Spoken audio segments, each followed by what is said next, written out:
शिव गुरु के चरणों प्रणाम करती हूँ। मैया पार्वती के चरणों प्रणाम करती हूँ। मेरा प्रणाम स्वीकार हो। साहेब भैया के चरणों प्रणाम करती हूँ। नीलम दीदी के चरणों प्रणाम करती हूँ। मेरा प्रणाम स्वीकार हो।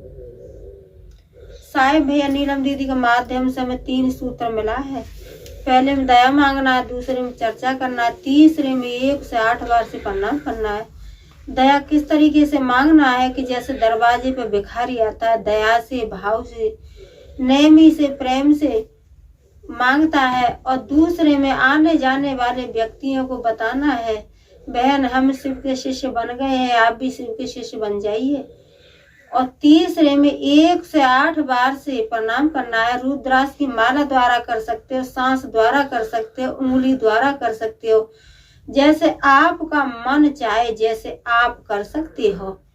आइए आप सबका कमलेश भक्ति चैनल पर स्वागत है। मैं आपको एक नई चर्चा सुनाने जा रही हूँ, नई कथा सुनाने जा रही हूँ। कथा बहुत सुंदर है और आप नए हो तो मेरे चैनल को लाइक, शेयर, कमेंट, सब्सक्राइब कीजिए, क्योंकि अगर आप चैनल को सब्सक्राइब कर दोगे तो मैं जो नई नई कहानियां डालती हूँ, नई नई चर्चा डालती हूँ, वो सबसे पहले आपके पास आएगी और आपके पास आएगी। और लास्ट में हर हर भोले ओम नमः शिवाय जरूर लिख दीजिए, क्यों कि प्रभु का नाम लेने से सब संकट मुसीबत सब दूर होती है। और प्रभु का नाम लिखने से घर में सुख शांति आती है, घर में खुशियां आती हैं। इसीलिए लास्ट में और जो है जरूर कमेंट में हर हर भोले नमः शिवाय लिख दीजिए। और देवों के देव महादेव की आदि कथा सुनने पर अपमान होता है और पूरी कथा सुनने पर सम्मान होता है। इसीलिए आधी कथा नहीं सुना जाता है, पूरी कथा सुनना चाहिए। पूरी कथा जब सुनते हैं तो आदमी के अंदर थोड़ा थोड़ा दिमाग बढ़ता है, थोड़ा थोड़ा गुण आता है, समझ बढ़ती है कि इसमें क्या बताया गया है, क्या नहीं बताया गया है, क्या रहस्य है, क्या नहीं है। इसीलिए कभी भी पूरी कथा सुनना चाहिए, आधी कथा नहीं सुनना चाहिए। एक राज्य था, तो उस राज्य में और एक किसान भाई रहते थे। तो उन्होंने अपने बेटा की शादी कर ली। तो जिस लड़की के साथ में शादी हुई थी वो अपने देवों के देव महादेव की परम भक्त थी और बड़ा पूजा पाठ करती थी, बड़े विश्वास से रहती थी। तो जब वो घर में आई लड़की शादी हो करके, तो उसका तो घर में भी नियम था और यहाँ भी नियम था कि वो अपना श्रद्धा और भक्ति से पूजा पाठ करती थी, बड़ा भाव से पूजा पाठ करती थी। तो क्या हुआ, कुछ समय चलता रहा, उसके पास कोई भी बच्चे ने जन्म नहीं लिया। कहते हैं कि प्रभु भी परीक्षा लेते हैं, और प्रभु परीक्षा उसी अपने भक्त से लेते हैं जो वो सबसे ज्यादा प्यार करता है। जो गुरुजी सबसे ज्यादा अपने भक्त को प्यार करते हैं और भक्त गुरुजी को प्यार करता है, तो उसी भक्त की देवों के देव महादेव बहुत कड़ी परीक्षा लेते हैं, लेकिन उसको भूलते नहीं है। वो देखते हैं कि इसके सामने मैं ऐसी मुसीबत दूंगा कि ये मेरा नाम लेना, मेरा पूजा पाठ करना ये छोड़ता है कि नहीं छोड़ता है। और कहते हैं कि जो प्रभु का सच्चा भक्त है वो कितनी भी मुश्किल में हो, कितनी भी परेशानी में हो, लेकिन वो अपने प्रभु का नाम लेगा जरूर। कितना भी काम करता हो फिर भी काम करता जाएगा, मुंह से अपना प्रभु का 3 सूत्र का नाम जरूर जप करता जाएगा। तो वो लड़की थी, तो बेचारी के कोई जैसे बच्चा पैदा नहीं हुआ था, 2-4 साल है गई। तो इधर जो है सब देवर जेठ सास ससुर सब कोई कहने लगे कि इसके तो किसी भी बच्चा ने जन्म नहीं लिया है, इसकी कोख ते पता नहीं बच्चा जन्म लेगा कि नहीं लेगा। तो बेचारी अपने देवों के देव महादेव के पास, अपने प्रभु के पास जाती थी और प्रभु से हाथ जोड़ करके और कहती थी कि हे प्रभु मेरी गोद भर दीजिए, हे प्रभु मेरी गोद भर दीजिए। बड़े विश्वास के साथ, बड़े आस्था के साथ करती थी। तो प्रभु तो सारा कुछ सुनते ही है और प्रभु तो ले रहे थे परीक्षा। तो एक दिन क्या हुआ कि बेचारी गुस्सा गुस्सी और जो चली गई अपने माता पिता के पास। माता पिता के पास गई तो माँ कहने लगी कि बेटा तुम बिना बुलाए हमारे घर किस लिए आई हो, और तुम तो बांझन हो, तुम्हें देख करके हमारी बहू भी बांझन हो जाएंगी, बेटा मेरे घर से जाओ। देखो कहते हैं ना कि अपना जैसे कोई नहीं है। माता पिता भी कहने लगे कि बेटा तुम बांझन हो और तुम हमारे घर में आई हो तो तुम्हें देख करके और हमारी बहू भी बांझ हो जाएंगी। तो इतने वचन जब माता पिता के सुने तो बेचारी अपना क्या की कि अपना जंगल की तरफ चलती, जंगल की तरफ जाने लगी और अपना 3 सूत्र का पालन करती रही। हे देवों के देव महादेव दया कीजिए, हे मेरे परमपिता परमेश्वर दया कीजिए प्रभु। इसी तरीके से अपने प्रभु से उसने अपना विश्वास हटाया नहीं। प्रभु से जो लगन थी उसने वो लगन जैसे जारी रखी। तो जंगल की तरफ गई तो जंगल में और एक शेर और शेरनी घूम रहे थे। तो वो भी कहने लगे, शेर और शेरनी भी कहने लगे कि बहन तुम कहाँ जा रही हो और किस कारण अपने घर से निकली हो, जंगल में किस कारण आई हो। तो बेचारी शिव की शिष्या तो थी तो बड़े अपने पूछी तो रोने लगी और कहने लगी कि हे शेर, हे शेरनी, मेरे पास कोई बच्चे ने जन्म नहीं लिया है, इसीलिए और मैं घर से बाहर निकल गई हूँ। और मुझे अपनी माँ के पास गई तो मेरी माँ ने भी मेरे से कहा कि बहू बेटा तुम किस लिए हमारे घर पे आई हो, तुम्हें देख करके और मेरी बहू भी बांझ हो जाएंगी। तो अपना जो वहां से जंगल में गई तो जंगल में भी शेर बोला कि आप जंगल में क्यों आई हो, आपको देख करके तो हमारी शेरनी भी बांझ रह जाएगी, शेरनी भी बांझ हो जाएगी। तो इतनी बात शेर की सुनी तो बेचारी को और जो कष्ट हुआ, बड़ी मुसीबत हुई और अपने कष्टों में रोने लगी और अपने प्रभु से हाथ जोड़ करके कहने लगी कि हे प्रभु मुझे कछु रास्ता दिखाइए, हे मेरे भोले बाबा, हे प्रभु, हे मेरे शिव गुरु, मेरे सच्चे गुरु, मुझे कुछ दया दिखाइए। तो वहां से बेचारी वापस हुई और फिर दूसरी जगह और कहीं जाने लगी। तो वहां पर नागन का जोड़ा आगे पड़ गया। तो नागन का जोड़ा भी कहने लगा कि आप जो है कहाँ जा रही हो, आप कहाँ जा रही हो। तो बेचारी रो रो करके कहने लगी कि मेरे पास कोई बच्चा नहीं है, मैं अपनी कोख से एक बच्चा पैदा नहीं की हूँ, इसीलिए और मुझे किसी ने भी बात नहीं पूछी। मैं अपने मायके घर गई, पहले मेरी ससुराल वालों ने और मुझे बांझ बोल करके, बंजोट बोल करके घर से निकाल दिया। फिर मैं अपनी माँ के घर गई तो मेरी माँ ने भी मुझे कहा कि बेटा तुम यहाँ क्या करने आई हो, तुमको देख करके मेरी बहू भी बांझ हो जाएंगी। फिर मैं जंगल की तरफ गई तो जंगल में भी वही जवाब मिला कि तुम जंगल में घूम रही हो तो जंगल में शेरनी भी तुम्हें देख करके और शेरनी भी बांझ हो जाएगी। तो वो रोती रोती और नागिन से यही बात कहने लगी कि हे नाग महाराज मुझे ये बताओ कि मुझे क्या करना चाहिए, क्योंकि सब कोई तो जानते हैं कि ये नाग तो अपने देवों के देव महादेव के प्रभु के गले के हार है। प्रभु का गला तो इन्हीं से सजा हुआ है, ये तो उनके गले के हार है और प्रभु का गला तो इन्हीं से सजा हुआ है। तो नाग महाराज कहने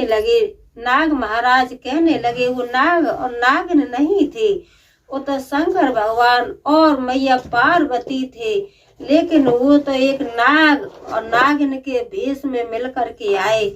तो वो नागिन कहने लगी कि बहन तुम जहाँ से आई हो तुम वहीं चली जाओ और तुम्हारी कोख से बच्चा जरूर जन्म लेगा। बहन तुम जहाँ से आई हो वहीं चली जाओ, तुम्हारी कोख से बच्चा जरूर जन्म लेगा। तब बेचारी नागिन की ये बात सुनी, वहां से सुनी, तब वो बेचारी अपनी ससुराल की तरफ आई। तब वहां पे भी उसके पति ने देखा और परिवार वालों ने देखा, तो उससे फिर कहने लगी कि बांझन तू घूम घाम के फिर आ गई, तू बांझन तेरे लिए कहीं जगह नहीं है। और जो राजा जो था किसान का वो पुत्र था, उसने तो दूसरी शादी कर ली, लेकिन संतान उसके भी नहीं हुई थी। तो क्या हुआ कि वो बेचारी उसका पति था, उसने क्या किया कि मैं तुझे अपने घर में नहीं रख सकता हूँ, क्यों कि तुझे देख करके और मेरी रानी भी बांझ हो जाएगी, मैं तुझे घर पे नहीं रख सकता हूँ। तेरी एक जंगल में और मढ़ैया डाल दूंगा तो तू उसी मढ़ई में रहना, और तू घर में जाएगी तो मेरी दूसरी भी पत्नी तेरे को देख करके बांझन हो जाएगी।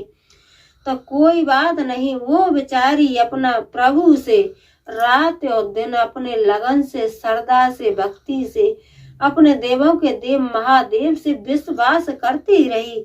उसने अपने प्रभु से विश्वास कम नहीं किया। वो तो अपने प्रभु से यही कहती थी कि हे मेरे सच्चे गुरु दया कीजिए, हे प्रभु कुछ रास्ता दिखाइए, इसी तरीके से कहती थी। तो जो पहली वाली थी, देखो प्रभु की मर्जी है, कोई नहीं जान सकता है कि प्रभु कब और कहाँ कैसे कर देते हैं। तो प्रभु की मर्जी से क्या हुआ कि उसके भी बच्चा आ गया कोख में, और जो पहली वाली थी उसकी भी कोख में बच्चा आ गया। अब दोनों के गर्भ में बच्चा आ गया। तो वो तो बेचारी जो है अपने जंगल में रहती थी, और जंगल में उसके लिए मड़ई बना दी, तो वहीं अपना पूजा पाठ करती थी, और उसे कोई चीज का जरूरत नहीं था। वो तो अपना सुबह शाम दिन जो भी है अपने प्रभु के 3 सूत्र में लीन रहती थी। तब 3 सूत्र में लीन रहती थी। तो कहते हैं कि प्रभु परीक्षा जरूर लेते हैं, लेकिन प्रभु कभी भी अपने भक्त को कष्ट नहीं देते हैं, और प्रभु अपने हर एक भक्त की मनोकामना पूर्ण करते। जो प्रभु पे सच्चे दिल से और एक लोटा जल का जो अर्पित कर दे, तब प्रभु उसी से खुश हो जाते हैं। प्रभु खाने के भूखे नहीं है, प्रभु तो दयालु है, प्रभु है भाव के भूखे है भगवान। यही है गीता का ज्ञान। तो प्रभु के पास किस चीज की कमी है? प्रभु तो एक भाव के भूखे हैं कि मुझे कोई भाव से पुकारे, दिल से पुकारे। तो जो वो औरत थी बेचारी किसान की पत्नी, उसके पास तो कुछ था नहीं, वो तो अपना रात और दिन बस हे प्रभु दया कीजिए, हे मेरे परम पिता परमेश्वर त्रिलोकीनाथ दया कीजिए। तो वो तो अपना तन से, मन से, लगन से और विश्वास के साथ पूजा करती थी। तो उसके भी कोख में बच्चा आ गया 9 माह बाद, और उसके जो दूसरी शादी की उसके पैदा हुई लड़की, और जो बेचारी जंगल में रहती थी उसके पैदा हुआ लड़का। उसके लड़का पैदा हुआ तो जब सबको पता चला कि जो किसान भाई की पत्नी थी वो जंगल में रहती है, खेतों पे रहती है, उसके तो एक पुत्र ने जन्म लिया है। तो जो किसान भाई थे वो दौड़ते गए और उससे जाकर के कहने लगे कि अब पत्नी मेरे घर पर चलिए।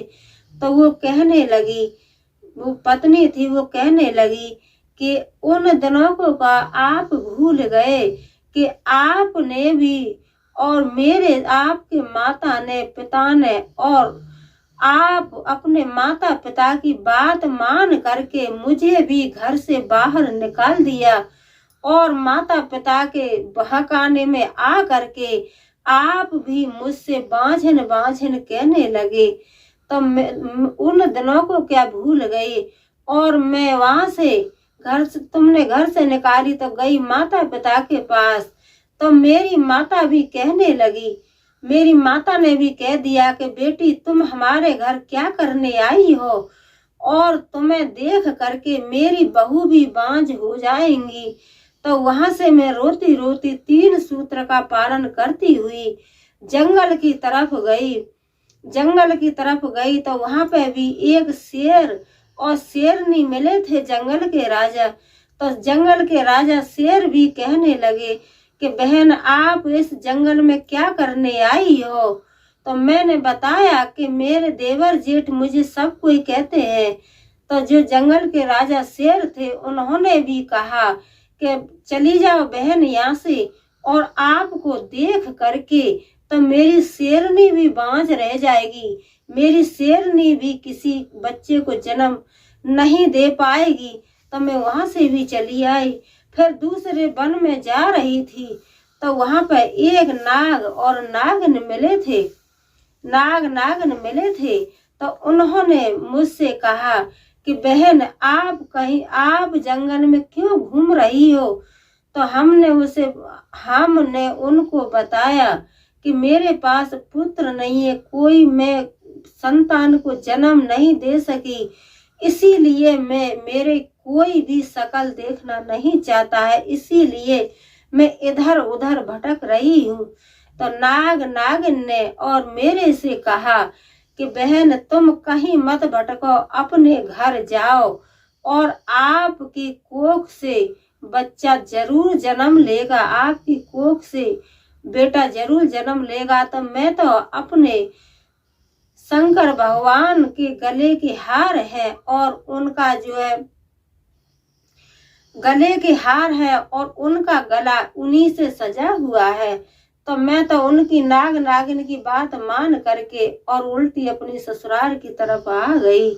तो ये सब बात है और अपने पति को कहने लगी और पति कहने लगा कि आप मेरी पत्नी हो और वो पत्नी नहीं है।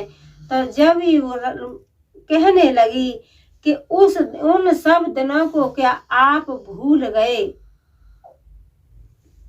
उन सब दिनों को का आप भूल गए कि आपने मुझे हर जगह से इनकार कर दिया। तो अब कहने लगी कि हे राजा, हे पति साहब, अब मेरी बगल में मेरा बच्चा लेटा हुआ है, मेरा बच्चा सोया हुआ है, अब आपके लिए मेरे ना दिल में जगह है और ना मेरे मड़ई में जगह है। तो हे देवों के देव महादेव, जैसे आपने उनकी मनोकामना पूर्ण की ऐसे सबकी मनोकामना पूर्ण करना। बोला मैया पार्वती की जय।